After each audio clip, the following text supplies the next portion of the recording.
নমস্কাৰ মই প্ৰতি স্বাগতম জনাইছো মোৰ ইউটিউব চেনেল আজি কৰিম ক্লাছ 9 ৰ যি পাঠ আছে তোমালোকৰ পোহৰৰ বাটেৰে আগবঢ়া গাঁওখন এই পাঠটো কোৱেশ্যন আছে কিটা তোমালোকৰ লৈ আহিছো পাঠটো কোনে লিখিছে জ্যোতিপ্ৰসাদ বুঢ়াগোহাঁই গতিকে পাঠটো লিখিছে জ্যোতিপ্ৰসাদ বুঢ়াগোহাঁই সো মোক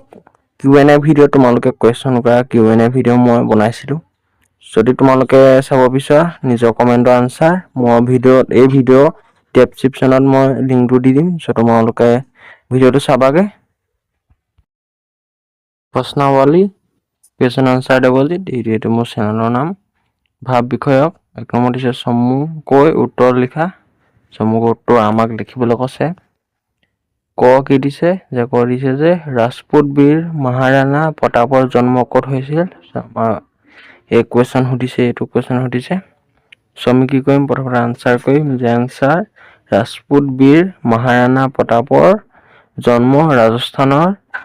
ৰাজমন্দ জিলাৰ জয়পুৰত গতিকে এইটো হৈ যাব তোমালোকৰ এক নম্বৰ কটোৰ আনসাৰ দুই নম্বৰ কি দিছে দুই নম্বৰ দিছে যে পিপলান্তি গাঁওখন ক'ত অৱস্থিত গতিকে আমাক কি সুধিছে যে পিপলান্তি গাঁওখন ক'ত অৱস্থিত গতিকে আমি উত্তৰ কৰিম যে উত্তৰ পিপলান্তি গাঁওখন ৰাজস্থানৰ ৰাজধানী জয়পুৰৰ পৰা 350 কিলোমিটাৰ আঁতৰত গতিকে এইটো হৈ যাব খ আনসাৰ উত্তৰ গ দিছে কিহৰ বাবে পিপলান্তি গাঁওখনে গিনিজ ৱৰ্ল্ড ৰেকৰ্ডছত স্থান পাইছিল গতিকে এইটো সুধিছে আমি উত্তৰ লিখিম মাৰ্বল পাথৰৰ বাবে পিপলান্তি গাঁওখনে গিনিজ ৱৰ্ল্ড ৰেকৰ্ডছত স্থান পাইছিল গতিকে এইটো আনসাৰ হৈ যাব আনসাৰটো কি মাৰ্বল পাথৰৰ বাবে পিপলান্তি গাঁওখনে গিনিজ ৱৰ্ল্ড ৰেকৰ্ডছত স্থান পাইছিল গতিকে এইটো এক নম্বৰ গ আনসাৰ গতিকে এইটো হৈ যাব তাৰপিছত দিছে ঘ নম্বৰ পৃথিৱীৰ কোনখন দেশৰ পাঠ্যক্ৰমত পিপলান্তি গাঁৱৰ সফলতাৰ কাহিনী অন্তৰ্ভুক্ত হৈছিল গতিকে এইটো কোৱেশ্যন দিছে এক নম্বৰ ঘ আমি আনসাৰ কৰিম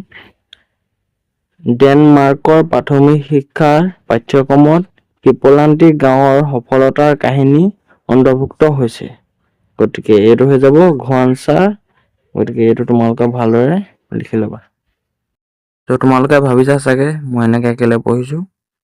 চোৱা পঢ়িব মই পাওঁ তো ৱাচ টাইম মোৰ কমপ্লিট নাই হোৱা চেনেলৰ সেইকাৰণে অলপমান লাহে লাহে পঢ়িছো সো তোমালোকে কথা ভিডিও বৰ লেজি শৰ্ট হয় বুলি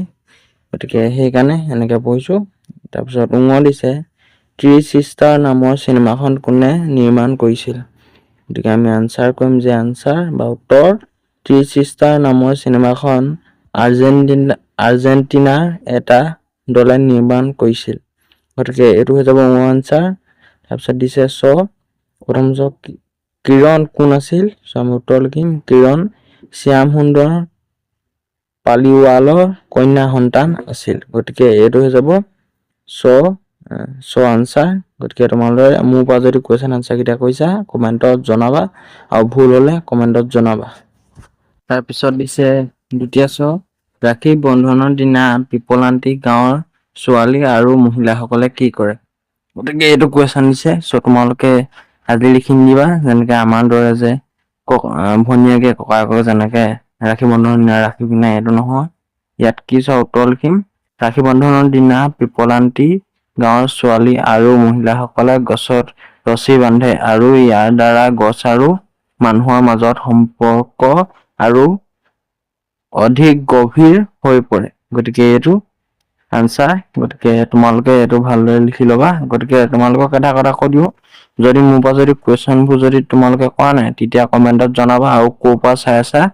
ভিডিওটো তেতিয়া জনাবা তেতিয়া মোৰ কিবা এটা ভাল লাগে যে তোমালোকে বহুত দূৰৰ পৰা চালে কিবা এটা ভাল লাগে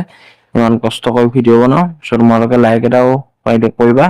আৰু কমেন্টটো যিকি নহওক তোমালোকে কৰিবা দিছে কিৰণ নিধি যোজনাৰ আঁৰৰ মানুহজন কোন আমাক সুধিছে কিৰণ নিধি যোজনাৰ আঁৰৰ মানুহজন কোন এইটো আমাক সুধিছে কোৱেশ্যন কৰিছে আমি উত্তৰ কৰিম যে উত্তৰ কিৰণ নিধি যোজনাৰ আঁৰৰ মানুহজন হ'ল শ্যাম সুন্দৰ পালি ৱাল গতিকে এইটো হৈ যাব আনসাৰ তাৰপিছত জ নম্বৰ কোনো এজন মানুহৰ মৃত্যুত পিপলান্তি গাঁৱৰ মানুহে কি কৰে উত্তৰ কৰিম উত্তৰ কোনো এজন মানুহৰ মৃত্যুত পিপলান্তি গাঁৱৰ মানুহে মৃতকৰ স্মৃতিত 11টা গছ পুলি ৰোপণ কৰে কি কয় স্মৃতিত 11টা গছ পুলি ৰোপণ কৰে গতিকে এইটো হৈ যাব 1 নম্বৰ শেষৰ আনসাৰ 2 নম্বৰ আমি 1 নম্বৰ এদাই আছে গতিকে 2 নম্বৰ ষ্টাৰ্ট কৰিছো পিপলান্তি গাঁৱৰ পৰিৱেশ কিয় দূষিত হৈছিল কোৱেশ্চন কৰিছে পিপলান্তি গাঁৱৰ পৰিৱেশ কিয় দূষিত হৈছিল এটা আমাক সুধিছে কোৱেশ্চন কৰিছে গতিকে আমি উত্তৰ কৰিম মাৰ্বল পাথৰৰ বাবে গিনিছ ৱৰ্ল্ড ৰেকৰ্ডছত স্থান লাভ কৰা পিপলান্তি গাঁৱত ডাঙৰ ডাঙৰ ব্যৱসায়ীসকলে বৃহৎ মাৰ্বল পাথৰৰ খনি আৰম্ভ কৰে এই বৃহৎ খনিবোৰৰ ফলত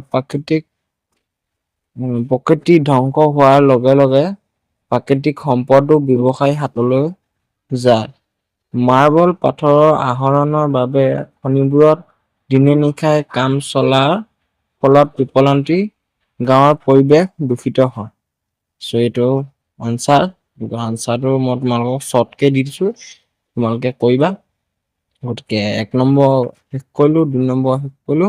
গতিকে এই ভিডিঅটো ইমানতে সামৰণি মাৰিছো তোমালোকে কোৱা ভিডিঅটো লাইক কৰি দিবা আৰু যদি চেনেলটো যদি সাবস্ক্ৰাইব কৰা নাই চেনেলটো সাবস্ক্ৰাইব কৰি দিবা তো কিয়নো ভিডিঅটো মই ডেসক্ৰিপচনৰ লিংকটো দিম বুলি তোমালোকক ক'লোৱে